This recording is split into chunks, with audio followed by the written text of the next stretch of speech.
కూటమి ప్రభుత్వం ఇచ్చినటువంటి మెగా డిఎస్సిని దగా డిఎస్సిగా వైఎస్ఆర్సీపీ శ్రేణులు అయితే తిప్పికొడుతున్నారు. అయితే ఈ విషయంపై స్పందించడానికి మనతో పాటు కర్నూలు జిల్లా టీడీపీ అధ్యక్షురాలు గుడిసె కృష్ణమ్మ మనతో పాటు ఉన్నారు. మేడం నమస్తే. ఈ యొక్క కూటమి ప్రభుత్వం నిరుద్యోగుల్ని నిండా ముంచేసింది. ఈ మెగా డిఎస్సి పేరుతో చాలామంది నిరుద్యోగులకు ఆశలు నిరాశలు అయ్యాయని చెప్పేసి వైసీపీ జగన్మోహన్ రెడ్డి అయితే విమర్శిస్తున్నారు. అందరికీ నమస్కారం. ఈరోజు జగన్మోహన్ రెడ్డి గారికి మాట్లాడే టాపిక్ ఏమీ లేదు. ఆయన మా మీద బురద జల్లాలి. కూటమి ప్రభుత్వం ఈరోజు సక్సెస్ఫుల్గా 2 సంవత్సరాలు పూర్తి చేసుకొని చాలా సంతోషంగా ఉన్నారు. ప్రజలు కూడా చాలా హ్యాపీగా ఉన్నారనే బాధతో ఈ డైవర్షన్ పాలిటిక్స్ మొన్ననే మేము మహానాడుని చాలా దిగ్విజయంగా పూర్తి చేశాం. కాబట్టి ఈ కూటమి ప్రభుత్వం రోజు రోజుకి ప్రజల్లోన మద్దతు పెరుగుతుందనే లక్ష్యంతోన డిఎస్సిని అప్పుడెప్పుడో 1 year బ్యాక్ కంప్లీట్ చేసి ఉద్యోగులు కూడా వెళ్ళి వాళ్ళ టీచర్ పోస్టులను దాదాపుగా 1634 టీచర్ పోస్టులను భర్తీ చేసిన 16,347 టీచర్ పోస్టులు భర్తీ చేశాం. అది ఏదైనా నిజంగా అవినీతి జరిగినా ఇంకేది జరిగినా ఒక 10 days లేదంటే ఒక 15-20 రోజుల్లో రావాలి. కానీ 1 సంవత్సరం తర్వాత వచ్చి డిఎస్సిలో అక్రమాలు జరిగాయి, అది జరిగింది ఇది జరిగింది అని చెప్పి ఈరోజు డైవర్షన్ పాలిటిక్స్ చేస్తున్నారు.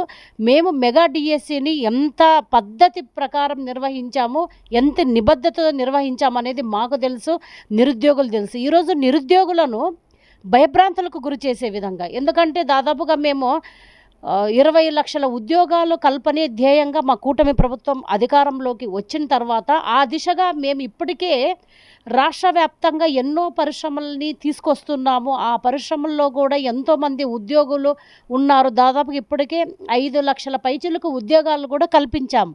భయంతోన నిరుద్యోగుల్లోన భయభ్రాంతులు కల్పించాలనే లక్ష్యంతో జగన్మోహన్ రెడ్డి గారు పనిచేస్తున్నారు. కాబట్టి ఆల్రెడీ ప్రజలందరికీ కూడా తెలుసు జగన్మోహన్ రెడ్డి గారు చెప్పింది ఒకటి చేసింది ఒకటి. ఎందుకంటే ఆయన 2019కు ముందు ప్రతిపక్ష నాయకుడిగా ఉన్నప్పుడు మేము ఏటా డిఎస్సి నిర్వహిస్తామని చెప్పి అధికారంలోకి వచ్చారు. ఏటా జాబ్ క్యాలెండర్ ఇస్తామని చెప్పి అధికారంలోకి వచ్చారు. కానీ అధికారంలోకి వచ్చిన 2019 నుంచి 24 వరకు ఒక్క డిఎస్సిని ఆయన కండక్ట్ చేయలేదు. అదేవిధంగా ఒక్క జాబ్ క్యాలెండర్ కూడా విడుదల చేయలేదు. కానీ ఈరోజు మేము ఏదైతే చెప్పామో మెగా డిఎస్సి నిర్వహిస్తామని చెప్పి వచ్చిన వెంటనే మెగా డిఎస్సి నిర్వహించే ఫైల్ పైన మా సీఎం గారు గౌరవనీయులు ముఖ్యమంత్రి వర్యులు సైన్ పెట్టి డిఎస్సి ఇచ్చిన తర్వాత 16,347 ఉద్యోగాలు ఈరోజు హ్యాపీగా ప్రతి చోట వాళ్ళు టీచర్ పోస్టుల్లోకి జాయిన్ అయ్యి హ్యాపీగా ఉంటే ఈరోజు ఇంకేమి పాలిటిక్స్ చేయడానికి లేదు, ఏమి మాట్లాడడానికి అవకాశం లేదు. కాబట్టి ఈ గందరగోళం సృష్టించాలా, భయాందోళన కలిగించాలనే లక్ష్యంతోన ఈరోజు వైసీపీ వాళ్ళు తాడేపల్లి నుంచి వాళ్ళకి స్క్రిప్ట్ వస్తుంది.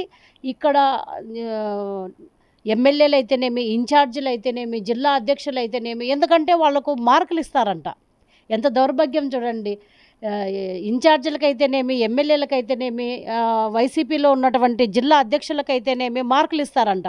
ఇప్పుడు మా కర్నూలు జిల్లా అధ్యక్షుడు ఆ మార్కుల్లో వెనకబడిపోయినాడు. టోటల్గా మన జిల్లాలోన ఆయనది లాస్ట్ అంట. అందుకని ఆయన ఉసోమంటే పరిగెత్తి స్టేట్మెంట్ ఇవ్వడము, అబద్ధాలు ప్రచారం చేయడము, ఎస్వి మోహన్ రెడ్డి గారు రోజు ఏదో ఒకటి శవ రాజకీయాలు చేయడము, చిల్లర రాజకీయాలు చేయడము, ఇవన్నీ మీకు తగదు అని చెప్తున్నాను. ఎందుకంటే ఈరోజు మేము ప్రజల మనసును గెలుచుకున్నాం, ప్రజలు మమ్మల్ని దీవిస్తున్నారు. ఆ రకంగా మేము ఈరోజు ముందుకు వెళ్తుంటే మీరు మాపైన బురద జల్లడం మాని మీరు ప్రజల మనసుని ఏ విధంగా గెలుచుకోవాలి. ఎందుకంటే మీకు ప్రతిపక్ష హోదా కూడా రాలేదు. కానీ ఇప్పటికైనా ప్రతిపక్ష హోదా తెచ్చుకోవాలన్న లక్ష్యంతో మీరు పనిచేయండి మేము ఈ సందర్భంగా వైసీపీ వాళ్లకు, గొడ్డల పార్టీ వాళ్లకు తెలియజేసుకుంటున్నాం. ముఖ్యంగా సూపర్ 6 అని చెప్పేసి మీరు ఎలక్షన్ ప్రచారంలో ముందుకు రావడం, ప్రభుత్వం నెలకొల్పడం జరిగింది. అయితే ఈ సూపర్ 6లో కూడా మీరు ఆ పథకాలని విఫలం చేశారు, పథకాలని ప్రజలకు అందించలేదని చెప్పేసి వైసీపీ వాదన ఉంది. సూపర్ 6 పథకాలు వైసీపీ వాళ్ళకి ఏమైనా గుర్తున్నాయా? వాళ్ళు అసలు నిజంగా వాళ్ళ కళ్ళు తెరిచి ఉన్నారా, కళ్ళు మూసుకొని ఉన్నారా, చెవులు మూసుకొని ఉన్నారా? ఈరోజు సూపర్ 6 పథకాలు ఏంటనేది ఒక్కసారి మీరు గూగుల్లో కొట్టి చూడండి. కూటమి ప్రభుత్వం ఏ సూపర్ 6 పథకాలు ఇచ్చింది? మేము ఇచ్చిన సూపర్ 6 పథకాలన్నీ కూడా హామీ చేశాం. దాదాపు 90% హామీలు అమలు చేశాం. ఈరోజు తల్లికి వందనం చేసి సక్సెస్ఫుల్ అయింది. అదే మీరు అమ్మ ఒడి అని చెప్పి ఇద్దరికి ఇస్తామని చెప్పి అధికారంలోకి వచ్చిన తర్వాత ఒక్క విద్యార్థికే మీరు ఇచ్చారు. కానీ మేమేం చెప్పాం, తల్లికి వందనంలో ఎంతమంది ఆ తల్లికి బిడ్డలుంటే అంతమంది బిడ్డలకు మేము తల్లికి వందనం ఇస్తామని చెప్పి ఈరోజు చాలామంది 3 ఉన్న 4 ఉన్న 5 మంది బిడ్డలున్న తల్లులకు కూడా ఈరోజు తల్లికి వందనం పథకం జమ అయింది.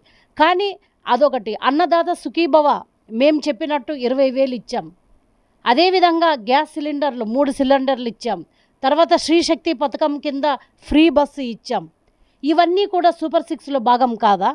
ఇవన్నీ మేము సక్సెస్ఫుల్గా అమలు చేయట్లేదా? కానీ మీరు అవేమీ లేదు. ఎందుకంటే మీ నవరత్నాలు అనేది గాలికి ఎగిరిపోయినాయి కాబట్టి ఆ భ్రమలోనే మీరు కూడా సూపర్ 6 పథకాలు ఒక్కసారి మీరు గూగుల్ చేసి చూడండి. సూపర్ 6 పథకాలు ఏవి అని చేసి అవి నిజంగా అమలు అయ్యాయా లేదా చూస్తే మీకే తెలుస్తుంది కదా. అబద్ధాలు ఎందుకు చెప్పాలి? జగన్మోహన్ రెడ్డి గారు పదే పదే అబద్ధాలు చెప్పి అవి నిజమనుకుంటారని భ్రమలో ఉన్నారు. జగన్మోహన్ రెడ్డి గారు ఒక్క ఛాన్స్ అని 2019లో అధికారంలోకి వచ్చిన తర్వాత అయ్యో అనవసరంగా మేము ఒక్క ఛాన్స్ ఇచ్చామే, ఇలాంటి వ్యక్తిగా మేము ఇచ్చిందని చెప్పి మీ పరిపాలన చూసి భయపడి ఈరోజు మీకు 11 సీట్లకి ఇచ్చారు. ఇప్పటికైనా మీరు మానండి జగన్మోహన్ రెడ్డి గారు. మీరు కళ్ళు తెరుచుకొని ఎంత అబద్ధాలు చెప్తారంటే అది నిజమేమో భ్రమ కలిగే విధంగా. ఇంతకు ముందు ఉనింది మీ పైన 2019కి ముందు ఉనింది జగన్మోహన్ రెడ్డి గారు మంచి పరిపాలన ఇస్తారేమని. మీకు ఒక్క ఛాన్స్ ఇచ్చిన తర్వాత మీ పరిపాలన చూసి భయపడి జన్మలో ఇంకా జగన్మోహన్ రెడ్డి గారికి పరిపాలనా విభాగంలో ఆయన ముఖ్యమంత్రికి చేయకూడదని చెప్పి ప్రజలు ఖచ్చితంగా డిసైడ్ అయ్యారు కాబట్టి మీకు 11 సీట్లకు కిందకు పడవేశారు. ఎందుకంటే జగన్మోహన్ రెడ్డి గారు చెప్పేదొకటి చేసేదొకటి. ఆయన మాట తప్పను మడమ తిప్పను అనే వ్యక్తి మెగా డిఎస్సి ఇస్తానని చెప్పి మాట తప్పారు, మడమ తిప్పారు. అదేవిధంగా ఉపాధ్యాయులకు సిపిఎస్ రద్దు చేస్తానని చెప్పి దాన్ని మాట తప్పారు, మడమ తిప్పారు. అదేవిధంగా ఏ ఊర్లో కూడా మద్యం అమ్మకాన్ని నేను రద్దు చేస్తానని చెప్పి మాట తప్పారు, మడమ తిప్పారు. మీలాగా కాదు. మేము ఏదైతే హామీ ఇచ్చామో మా కూటమి ప్రభుత్వం ఆ హామీలన్నీ నెరవేర్చుకుంటూ ఈరోజు రాష్ట్ర వ్యాప్తంగా ప్రజలందరూ సంతోషపడే విధంగా ఈరోజు మేము పరిపాలన చేస్తున్నాం. ఎందుకంటే మీరు ఎన్నో అబద్ధాలు చెప్తున్నారు కానీ ప్రజలు నమ్మే పరిస్థితుల్లో లేరు. ప్రజలకు ఉన్నటువంటి మీ భ్రమలు తొలగిపోయాయి. జగన్మోహన్ రెడ్డి గారు అంటే ఏంటో ప్రజలందరికీ అర్థమైంది కాబట్టి. ఎందుకంటే ఒక్క అన్నం ఉడికిందా లేదా అనేది ఒక్క మెతుకు చాలు. మీరు నిజంగా ప్రజలపైన అంత ప్రేమ ఉంటే మీ తల్లిని చెల్లిని ఎందుకు బయటికి గంటేస్తావయ్యా? మామూలుగా ఏ కుటుంబంలో అయినా తల్లి అంటే దైవంతో సమానం, చెల్లి అంటే అపరూపంగా చూసుకుంటారు. మీ నాన్నగారు చనిపోయిన తర్వాత ఆ తల్లిని ఆ చెల్లిని బయటికి గంటేసి వాళ్ళని ఎక్కడ పెట్టుకుంటే ఆస్తులు ఇవ్వాలి అని చెప్పి వాళ్ళని బయటికి గంటేసిన వ్యక్తే నీవు మాట్లాడేది. చిన్నాన్నని గొడ్డలితో నరికి చంపిన వ్యక్తే ఈరోజు సమాజం గురించి మాట్లాడేది. వినేవాళ్ళకన్నా ఉండాలి. కాబట్టి జగన్మోహన్ రెడ్డి గారు మీరు దయచేసి ఇవన్నీ మాట్లాడొద్దండి. ఇవన్నీ మీకు సూటు కావు. అభివృద్ధిని గాలికి వదిలేసి పదే పదే గొడ్డలి పార్టీ అన్న నినాదంతో ముందుకెళ్తున్నారు ఈ యొక్క కూటమి ప్రభుత్వం అని ఈ యొక్క వైసీపీ ఎమ్మెల్యేలు అయితే వాదిస్తున్నారు. అది నిజమే కదా.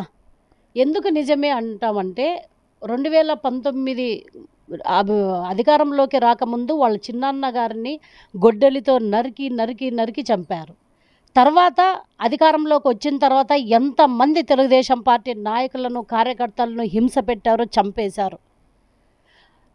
తోట చంద్రయ్య అనే వ్యక్తి జై తెలుగుదేశం అంటుంటే కాదు జై వైసీపీ అనమని అంటే ఆయన జై తెలుగుదేశం అన్నందుకు ఆయన గొడ్డలతో నరికి చంపారు. అదేవిధంగా ప్రతి ఒక్కరిని చేశారు. చేస్తూ ఇప్పుడు ప్రతిపక్షంలో ఉన్నా కూడా మీరు నినాదం ఏంటి? మీ నినాదం ఏంటి? రప్ప రప్ప రప్ప చంపుతామని చెప్పి మీరు నినాదాలు ఇస్తున్నారు.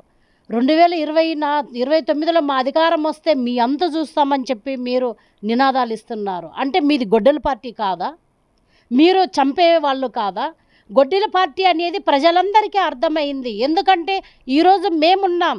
మీలాగా మేము విచ్చలవిడిగా మాట్లాడట్లేదు. ఏదైనా మాకు ఆవేశం వస్తున్నా, ఇప్పుడు మాట్లాడాలనే ఆవేశం వస్తున్నా కూడా మేము సమన్వయం పాటించుకొని, ఎందుకంటే చంద్రబాబు నాయుడు గారు ఒకటే చెప్పారు, మనం ప్రజాస్వామ్యంలో ఉన్నాం, అలా మాట్లాడకూడదు, మనం ప్రజాస్వామ్యబద్ధంగా మాట్లాడాలని చెప్పడం వల్ల మేమందరం ప్రజాస్వామ్యబద్ధంగా మాట్లాడుతున్నాం. కానీ మీరేంటి, మీ కార్యకర్తలేంటి, మీ నాయకులేంటి రప్ప రప్ప రప్ప అంటారు. గంగమ్మ గుడిలో మేకల్ని ఎలా బలిస్తారో అలా బలి ఇయ్యాలని చెప్పి హోర్డింగ్లు పెట్టిన వాళ్ళు మీరు కాదా? మీరనా? అందుకని మిమ్మల్ని గొడ్డలి పార్టీ, మేము ఒకటే కాదు, ప్రజలందరూ ఈరోజు మిమ్మల్ని గొడ్డలి పార్టీ అంటున్నారు. అదొకటే కాదు, గుంతల పార్టీ అని కూడా అనాలి. మీ హయాంలోన రాష్ట్ర వ్యాప్తంగా ఎన్ని రోడ్లు, ఎన్ని కిలోమీటర్ల రోడ్లు గుంతలమయమయ్యాయి. కాబట్టి ప్రజలందరూ కూడా మీ గురించి నవ్వుకుంటున్నారు, మిమ్మల్ని నీచంగా తిడుతున్నారు. జగన్మోహన్ రెడ్డి గారు ఇప్పటికైనా మీరొక్కరే కాదు, మీ కింద ఉన్నటువంటి నాయకులైతేనేమి, కార్యకర్తలైతేనేమి ఇప్పటికైనా ప్రజల గురించి ఆలోచన చేయండి, ప్రజల సంక్షేమం గురించి ఆలోచన చేయండి, ప్రజల అభివృద్ధి గురించి ఆలోచన చేయండి. అంతేగాని మీ స్వలాభం కోసం, మీ పార్టీ సంక్షేమం కోసం, మీ పార్టీ అభివృద్ధి కోసం మీరు ఇలా మాట్లాడడం మంచిది కాదు. ఎందుకంటే మనం చూసాం 2019 నుంచి 2024 వరకు చూసాం, మీరు బటన్ నొక్కడు మాత్రమే చేసేవాళ్ళు. ఏ రోజైనా మీరు ప్రజల మధ్యకు వచ్చారా? ప్రజల మధ్యకు వచ్చిన మీరు ఏ విధంగా వచ్చారు? పరదాలు కట్టుకొని వచ్చేవాళ్ళు. పొరపాటున ఎక్కడైనా చెట్లు ఉంటే చెట్లను నరికేసి, ఎందుకంటే మిమ్మల్ని ఎక్కడ చంపేస్తారనే భయంతోన, ఎందుకంటే మీరు ఎంతోమందిని చంపేశారు కాబట్టి, స్వయంగా చిన్నాననే మీరు మర్డర్ చేయించారు కాబట్టి ఆ భయంతోన పరదాలు కట్టుకోవడం, లేదంటే చెట్లు నరకడం, బ్లాక్ చున్నీ వేసుకున్నా కూడా మీరు భయపడే స్థాయికి దిగజారారు. మీరా మాట్లాడేది? ఏ రోజైనా మీరు ఇప్పుడు ప్రజల మధ్యన ఉన్నారు, ఇప్పుడు ప్రతిపక్షంగా ఉన్నారు, మీరు ప్రజల మధ్యన తిరిగారా? ప్రజల సమస్యలు పట్టించుకున్నారా? అవేమీ లేదు. కేవలం మా పార్టీ, మా కూటమి ప్రభుత్వం పైన బురద జల్లాలి, మా కూటమి ఏదన్నా తెస్తున్నటువంటి పారిశ్రామికంగా వస్తున్నటువంటి కంపెనీలపైన మీరు దొంగ ఈమెయిల్స్ పంపించి వాళ్ళని భయపెట్టి బెదరగొట్టి ఆంధ్రప్రదేశ్కి పరిశ్రమలు గుండా రాకుండా చూసుకోవాలనే లక్ష్యంతో మీరు పనిచేస్తున్నారు. కానీ మేము అలా కాదు. ఈరోజు దేశవ్యాప్తంగా ఎన్ని కోట్ల పెట్టుబడులు వస్తున్నాయో దాంట్లో 25% ఆంధ్రప్రదేశ్ వైపు చూస్తున్నారు అని చెప్పి స్వయాన మన దేశం గణనీయంకాలే తెలియజేస్తున్నాయి. అది మా ఘనత, అది మా కూటమి గొప్పతనం. ఈరోజు వైజాగ్ తీసుకోండి, గూగుల్ డేటా వచ్చింది. అదేవిధంగా తిరుపతి తీసుకోండి, రాయల్ ఎన్ఫీల్డ్ వచ్చింది. అదేవిధంగా పెనుకొండ తీసుకోండి, యుద్ధ విమానాలు తయారు చేసే సంస్థ వచ్చింది. అదేవిధంగా కర్నూలు తీసుకోండి, ఈరోజు పారిశ్రామిక కారిడార్ వచ్చింది. ఇలా అన్ని చోట్ల ఎంఎస్ఎంఈ పార్కులు, మొన్ననే మేము 35 పార్కుల్ని మేము అన్ని జిల్లాల్లో ఏర్పాటు చేయడం జరిగింది. కాబట్టి మేము అభివృద్ధి పరంగా ముందుకెళ్తున్నాం. కానీ మీరు అభివృద్ధి వినాశనంగా రావాలనే లక్ష్యంతో మీరు ఉన్నారు. ఎందుకంటే రాష్ట్ర ప్రజలంటే మీకు చాలా చులకన భావన. వాళ్ళని ఎట్టి పరిస్థితుల్లోనూ అభివృద్ధి చెందకుండా ఉండాలి, ఏది దోచుకోవాలన్నా ఒక జగన్మోహన్ రెడ్డి గారు మాత్రమే దోచుకోవాలి, మిగతా వాళ్ళు బాగుండకూడదనే లక్ష్యంతో మీరు పనిచేస్తున్నారు. కాబట్టి ఇక్కడ ఎన్ని కోట్ల పెట్టుబడులు వచ్చాయనేది ప్రజలందరికీ తెలుసు. మా చంద్రబాబు నాయుడు గారు అయితేనేమి, మా లోకేష్ అన్న అయితేనేమి, మా పవన్ అన్న అయితేనేమి ఈరోజు రాష్ట్ర అభివృద్ధి కోసం నిరంతరం పనిచేస్తున్నారు. ఒక్కటే నేను ప్రజలకు తెలియజేసుకుంటున్నా, 2019 నుంచి 24 వరకు పంచాయతీరాజ్ డిపార్ట్మెంట్లోన ఒక్క సర్పంచ్కి ₹1 అయినా నిధులు ఇచ్చారా? ఛాలెంజ్ చేసి అడుగుతున్నా, ₹1 అయినా ఇచ్చారా? కానీ ఈరోజు మా పవనన్న 13,326 గ్రామాల్లో ఏకకాలంలోన గ్రామ పంచాయతీల్ని ఏర్పాటు చేసి గ్రామ అభివృద్ధి లక్ష్యంగా పనిచేస్తూ ఈరోజు లక్షల కోట్ల అభివృద్ధికి తీసుకురావడం మా పవనన్నకే సాధ్యమైంది.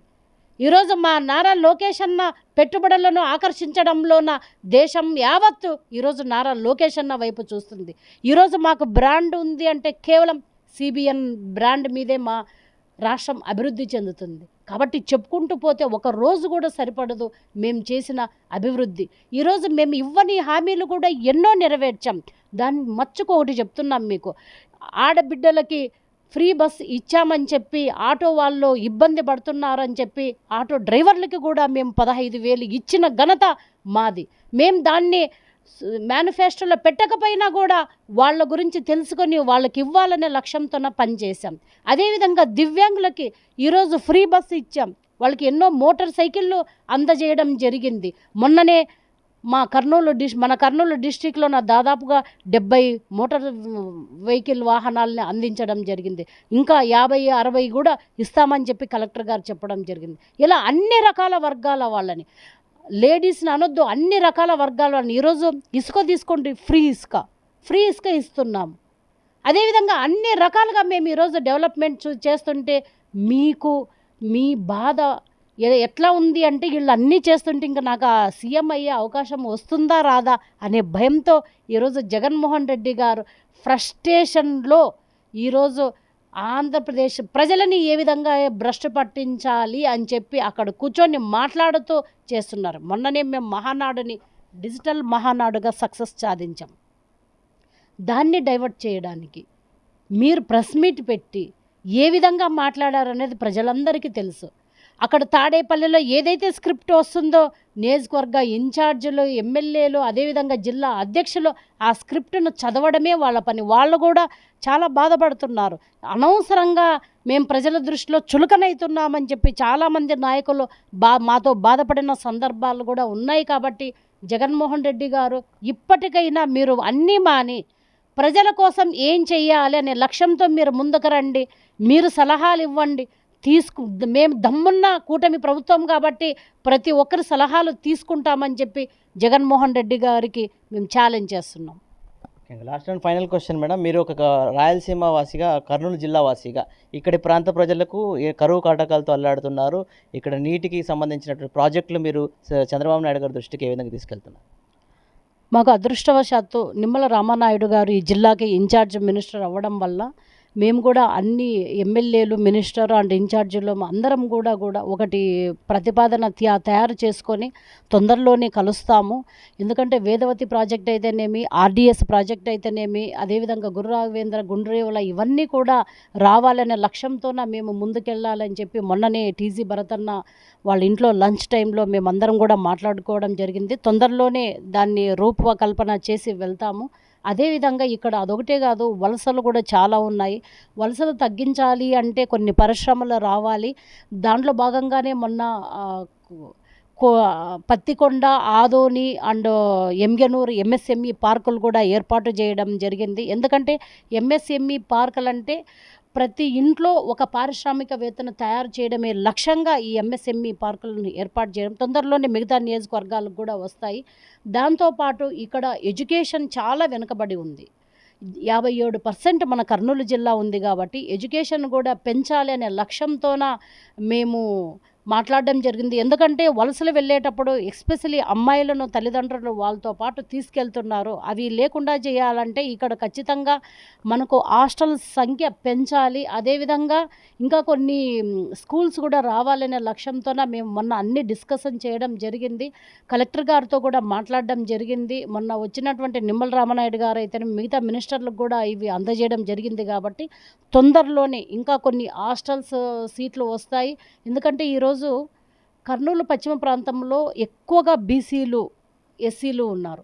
వాళ్ళు చదువుకోలేక చాలా ఇబ్బందులకు గురవుతున్నారు. కాబట్టి హాస్టల్ సీట్లు ఉంటే వాళ్ళు చదువుకోవడానికి చాలా మంచి అవకాశం ఉంటుందనే సంకల్పం మేమందరం కూడా గట్టిగా పట్టుకున్నాం. మొన్ననే చూసాం, ఆదోనిలోన డాక్టర్ పార్సార్థి గారి నాయకత్వంలో ఒక హాస్టల్ రావడం జరిగింది. దానివల్ల మహిళలకు, అమ్మాయిలకు చాలా యూస్ఫుల్ అయింది. కాబట్టి ఎన్ని హాస్టల్స్ ఉన్నా తక్కువ వస్తున్నాయి. కాబట్టి మేము నారా లోకేష్ అన్న గారిని ఒకటే కోరుకుంటున్నాం, దయచేసి అక్కడ సైడ్ ఏవైనా మూతపడ్డ హాస్టల్స్ ఏవైనా ఉంటే వాటిని తీసుకొచ్చి ఇక్కడ పెట్టమని చెప్పి మొన్న బీసీ వెల్ఫేర్ మినిస్టర్ అయినటువంటి సవితమ్మ గారిని కూడా రిక్వెస్ట్ చేయడం. కాబట్టి అందరం కలిసికట్టుగా ఏదైతే ఎడ్యుకేషన్కి సంబంధించి ఉందో వాటిని మేము 100% రేపు రాబోయే కాలంలోన ఇంప్లిమెంట్ చేసే విధంగా మేము మాట్లాడతామని చెప్పి తెలియజేసుకుంటున్నాను. అదేవిధంగా సాగునీరును కూడా ఈ ప్రాజెక్టులు కూడా ఎంత తొందర అయితే అంత తొందరలో సాగునీటి ప్రాజెక్టులు కూడా వచ్చే విధంగా ప్రయత్నం చేస్తామని చెప్పి ఈ సందర్భంగా తెలియజేసుకుంటూ, ఇంకా మనకు మొన్ననే ఎంగనూరులోన, పత్తికొండలోన జ్యూస్ ఫ్యాక్టరీ వచ్చింది. అదేవిధంగా ఆదోనికి కూడా ఏదైనా మంచి పారిశ్రామికంగా రావాలి అని చెప్పి మేము టీజీ భరతన్న గారిని కూడా మాట్లాడడం జరిగింది.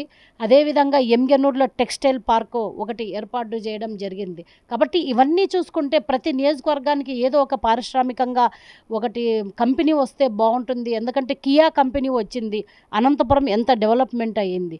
అదేవిధంగా ఇప్పుడు కేంద్రం నుంచి కేంద్రానికి సంబంధించిన యుద్ధ విమానాలు తయారు చేసేవి వచ్చాయి. దానివల్ల కూడా అక్కడ ప్రత్యక్షంగా పరోక్షంగా ఉద్యోగ అవకాశాలు పెరుగుతాయి. ఈ విధంగా అందరికీ కూడా మనం లోకల్గా ఉద్యోగ అవకాశాలు పెరగాలంటే చిన్న చిన్న పరిశ్రమలు ఖచ్చితంగా రావాలి. ఎందుకంటే మొన్న మనం చూసాం 2019-24 మధ్యలో ఎన్నో కంపెనీలు మన రాష్ట్రాన్ని వదిలిపెట్టి వెళ్ళిపోయినాయి. అమర రాజా బ్యాటరీ అయితేనేమి, తర్వాత ఇంకా చాలా కంపెనీలు, లూలు ప్రాజెక్ట్ అయితేనేమి, ఇవన్నీ కూడా ఈయన జగన్మోహన్ రెడ్డి గారు, అదేవిధంగా మంత్రులు, కొంతమంది ఎమ్మెల్యేలు వాళ్ళ పెట్టిన బాధలు భరించలేక చాలా కంపెనీలు మన రాష్ట్రం వదిలిపెట్టిపోయినాయి. కానీ ఇప్పుడు మా ముఖ్యమంత్రి వర్యులు సిబిఎన్ గారి బ్రాండ్ వలన చాలా కంపెనీలు ముందుకు వస్తున్నాము. కేంద్రం వచ్చినవి ఏవైనా సరే ఫస్ట్ మాకు ఇవ్వండి అని చెప్పి అక్కడ మా వాళ్ళు ఉండి వచ్చే ప్రాజెక్టులన్నీ కూడా ఒక 30-40 రోజుల్లో వాళ్ళకు ప్రాజెక్టులకు ఏవైనా ఇబ్బందులున్నా వాటన్నిటిని కూడా కంప్లీట్ చేసి వాళ్ళకి అన్ని అనుమతులు ఇచ్చే విధంగా ది బెస్ట్ ఆంధ్రప్రదేశ్ అని చాలామంది పారిశ్రామికవేత్తలు ఈరోజు కొనియాడుతున్నారు. ఇక్కడ రావడానికి కూడా ఇష్టపడుతున్నారు. కాబట్టి భవిష్యత్తులో 2035 కంతా ఖచ్చితంగా ఒక 10,000 కోట్ల ఇక్కడ పెట్టుబడులు వస్తాయని చెప్పి ఈ సందర్భంగా నేను తెలియజేసుకుంటున్నాను. వైసీపీ పార్టీకి బురద చల్లడమే లక్ష్యంగా పనిచేస్తున్నారు.